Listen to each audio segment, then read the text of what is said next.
আসসালামু আলাইকুম। সবাইকে স্বাগত জানাচ্ছি বিডিভিউস ইনফোটেনমেন্টে। আপনাদের সঙ্গে আছি আমি ফাহাদিয়া মিতু। গাজা যুদ্ধে জয়ী হওয়া কিংবা হামাসকে নির্মূল করা যে কোনোভাবেই সম্ভব নয়, এই নির্মম সত্যটি প্রায় 8.5 মাস পর ইসরায়েলি বাহিনী স্বীকার করে নিয়েছে। ইসরায়েলি বাহিনীর উপলব্ধি রীতিমতো এক বিপর্যয়। কারণ যুদ্ধ শুরু হবার সময় ইসরায়েলি প্রধানমন্ত্রী বেনিয়ামিন নেতানিয়াহু যুদ্ধের 1 নম্বর মূল উদ্দেশ্য হিসেবে হামাস নির্মূল করার কথা বলেছিলেন। সেই হামাসকে তো নির্মূল করা সম্ভব হয়নি, উল্টো হামাসকে পরাজিত করা যাবে না বলে ইসরায়েলি প্রতিরক্ষা বাহিনীর স্বীকারোক্তি যেন খোদ নেতানিয়াহুর মুখেই চপট আঘাত। বিস্তারিত থাকছে আহমদ আবদুল্লাহর প্রতিবেদনে।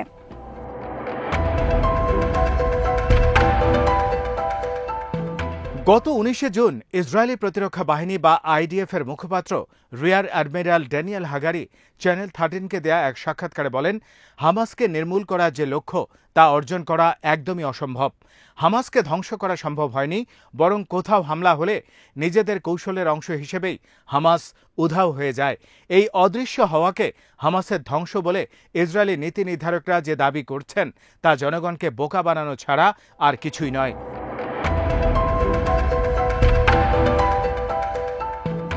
হামাস নিছক কোনো দল বা সংগঠন নয়, বরং হামাস একটি চেতনা, একটি বিশ্বাসের নাম।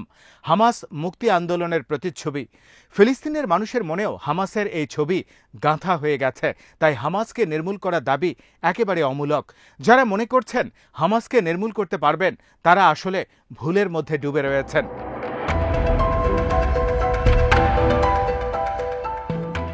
ইসরায়েলি সেনাবাহিনীর মুখপাত্র ড্যানিয়েল হাগারি আরও বলেন, হামাসের 7 অক্টোবরের অভিযানের পর ইসরায়েলি নীতি নির্ধারকরা যখন প্রতিশোধমূলক পাল্টা অভিযানের সিদ্ধান্ত নেয়, তখন ইসরায়েলি সেনাবাহিনী এর সাথে পুরোপুরি সম্বন্ধ ছিল না। নেতানিয়াহু ইসরায়েলি বাহিনীকে আকাশপথে হামলা এবং স্থল অভিযানের মাধ্যমে গাজা থেকে হামাসকে নিশ্চিহ্ন করে দেওয়ার আদেশ দিয়েছিলেন। কিন্তু সেনাবাহিনী বলেছিল, এভাবে হামলা চালানো হলে হামাসের যোদ্ধা খুব বেশি নিহত হবে না।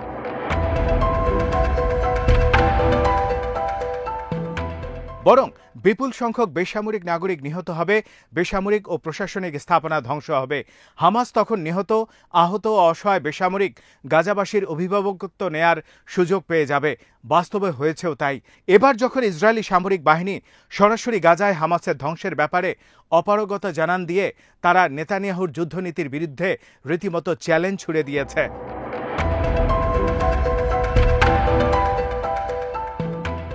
সম্প্রতি মন্ত্রিসভার এক বৈঠকে নেতানিয়াহু বলেছিলেন, হামাসের সক্ষমতা ধ্বংস করার লক্ষ্য অর্জনের জন্য আমাকে এমন অনেক সিদ্ধান্ত নিতে হয়েছিল যা খোদ সামরিক বাহিনীর কর্মকর্তারা মেনে নেয়নি।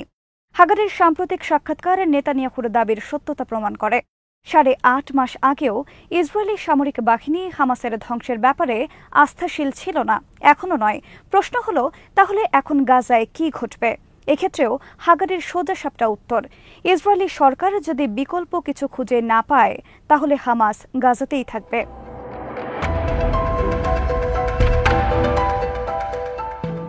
ড্যানিয়েল হাগারির সাক্ষাৎকার প্রকাশের পর ইসরায়েলি প্রধানমন্ত্রীর কার্যালয় সেনাবাহিনীকে কোনো ধরনের ছাড় দিতে বা নমনীয়তা দেখাতে অস্বীকৃতি জানায়। হাগারির সাক্ষাৎকারের প্রতিক্রিয়ায় দ্ব্যর্থহীনভাবে জানিয়ে দেয়া হয়, ইসরায়েলের গাজা যুদ্ধের অন্যতম উদ্দেশ্য ছিল হামাসের সামরিক ও শাসন ক্ষমতার ধ্বংস করা এবং এখনও তাই আছে।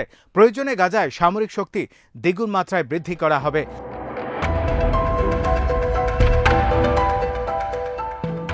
প্রধানমন্ত্রীর দপ্তরের এমন কড়া বিবৃতির পর সামরিক বাহিনীও একটু পিছু হটে। তারা আনুষ্ঠানিক এক বিবৃতিতে জানায়, হামাসের শাসন ও সামরিক ক্ষমতা ধ্বংসসহ পূর্বে নির্ধারিত যুদ্ধের সবগুলো লক্ষ্য বাস্তবায়নে সেনাবাহিনী অঙ্গীকারাবদ্ধ।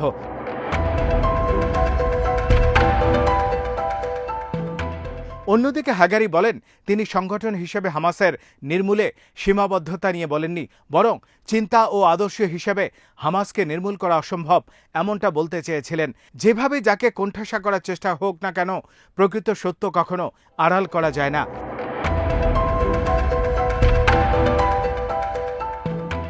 ইসরায়েলি বাহিনীর কমান্ডাররা ও প্রধানমন্ত্রী নেতানিয়াহু ভালোভাবেই জানেন তাদের বিপর্যয় চূড়ান্ত ঘণ্টা বেজে গেছে। বিষয়টি আরও স্পষ্ট হয় যখন মাত্র 10 দিন আগে আইডিএফ এর সাবেক কমান্ডার ও ইসরায়েলি যুদ্ধকালীন মন্ত্রিসভার সদস্য বেনি গান্স খোদ ইসরায়েলি প্রধানমন্ত্রীকেই তোপের মুখে রেখে সরে যান।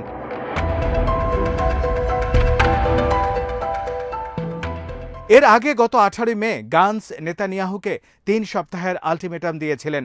এক টেলিভিশন ভাষণে তিনি বলেছিলেন, প্রধানমন্ত্রী নেতানিয়াহু ইসরায়েল রাষ্ট্রের অস্তিত্বের প্রয়োজনের চেয়ে তার ব্যক্তিগত এবং রাজনৈতিক অভিলাষকে বেশি অগ্রাধিকার দিচ্ছেন।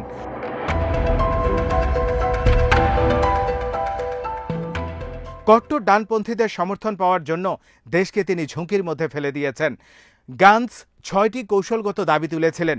এর মধ্যে অন্যতম হল হামাসকে ধ্বংস করার উপর জোর না দিয়ে জিম্মিদের ফিরিয়ে আনা, গাজায় একটি নতুন রাজনৈতিক নেতৃত্ব স্থাপনকে অগ্রাধিকার দেয়া।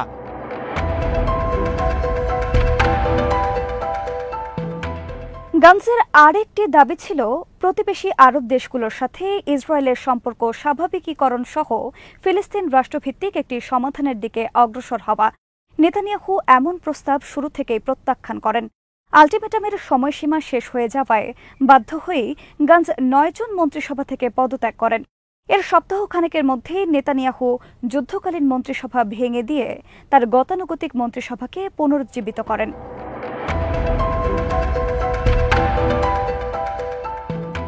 ইসরায়েলি নীতি নির্ধারকদের মধ্যে দ্বিধা ও উভয় সংকট নেতানিয়াহুকেও বিপর্যস্ত করেছে।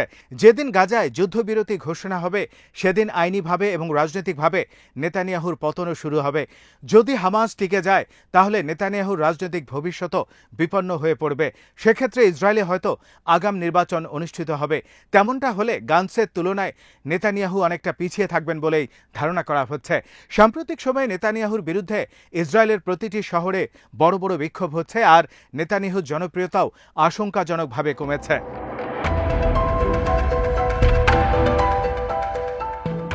নেতানিয়াহুর বিরুদ্ধে যুদ্ধাপরাধের অভিযোগ তো আছেই, তবে নেতানিয়াহু ক্ষমতা থেকে সরার মতো পরিস্থিতি তৈরি হলে নেতানিয়াহুর বিরুদ্ধে ঘুষ গ্রহণের অভিযোগে বিচার শুরু হবে।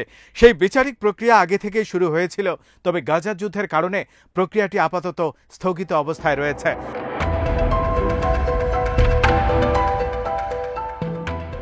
বর্তমানে যে পরিস্থিতি লক্ষ্য করা যাচ্ছে তাতে স্পষ্ট নেতানিয়াহুর কোনো লক্ষ্যই আসলে পূরণ হওয়ার নয়। গাজায় হামাসকে ধ্বংস করা যায়নি, আর বিপুল সংখ্যক বেসামরিক নাগরিককে হত্যা করে নেতানিয়াহুর হাত রক্তে রঞ্জিত হওয়ায় বিশ্বজুড়ে তিনি নিন্দার পাত্রে পরিণত হয়েছেন। অনাহারে প্রতিদিন অসংখ্য গাজাবাসীর মৃত্যু হচ্ছে, কিন্তু এর ফলে হামাসের জনপ্রিয়তায় কোনো ভাটা পড়ছে না, বরং হামাসের জনপ্রিয়তা গাজাবাসীর মধ্যে বাড়ছে আর ইসরায়েলিদের জন্য তৈরি হচ্ছে একরাশ ঘৃণা।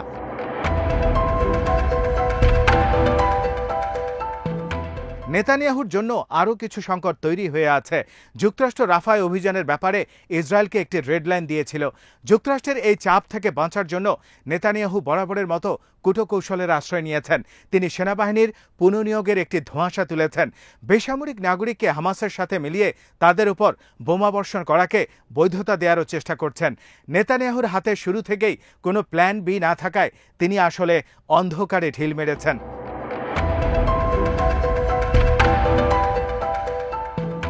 নেতানিয়াহু ঘরে ও বাইরে নানা চাপের মুখে এখন কেবল সময় পার করার কৌশল অবলম্বন করছেন। গত সপ্তাহে নেতানিয়াহু জানিয়েছিলেন তিনি জিম্মি বিনিময়ের ব্যাপারে হামাসের সাথে আংশিক একটি চুক্তি করার কথা ভাবছেন, যাতে করে অন্তত বয়স্ক ও অসুস্থ জিম্মিদের মুক্ত করে নিয়ে আসা যায়।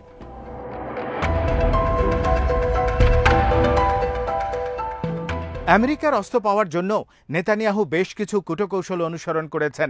তিনি ইসরায়েলের উত্তর সীমান্তে হিজবুল্লাহর সাথে যুদ্ধ শুরু করার হুমকি দিয়েছেন, যুদ্ধ আরও ছড়িয়ে দেওয়ারও বার্তা দিয়েছেন।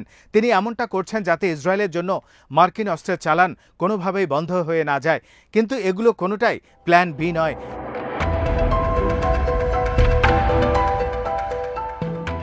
নেতানিয়াহু মূলত তার ব্যক্তিগত অভিসন্ধি ও অভিপ্রায়কে প্ল্যান হিসেবে বাস্তবায়ন করে যাচ্ছেন। যুদ্ধবিরতি প্রক্রিয়াকে ভেস্তে দেওয়ার জন্য তিনি মিডিয়াতে তুচ্ছ সব ইস্যু নিয়ে শোরগোল তৈরি করছেন।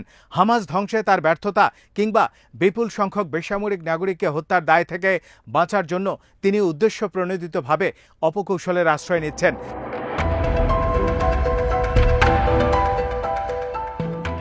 সাম্প্রতিক সময়ে আইডিএফের অপারগতা, তাদের সতর্কবার্তা এবং যুদ্ধকালীন মন্ত্রিসভা থেকে বেনি গান্সের বেরিয়ে যাওয়ায় প্রমাণ হয় সামরিক বাহিনী অনিশ্চিত লড়াই করতে করতে ক্লান্ত হয়ে পড়ছে।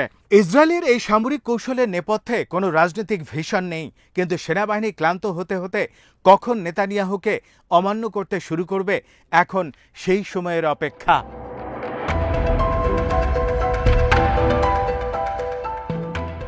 আজ এখানেই শেষ করছে। সমরাষ্ট্র, প্রতিরক্ষা ও কূটনীতির নানা তথ্য জানতে চোখ রাখুন বিডিফিউজ ইনফোটেনমেন্টে। চ্যানেলটি ভালো লাগলে সাবস্ক্রাইব করুন, সংযুক্ত থাকুন আমাদের ফেসবুক পেজে। আল্লাহ হাফেজ।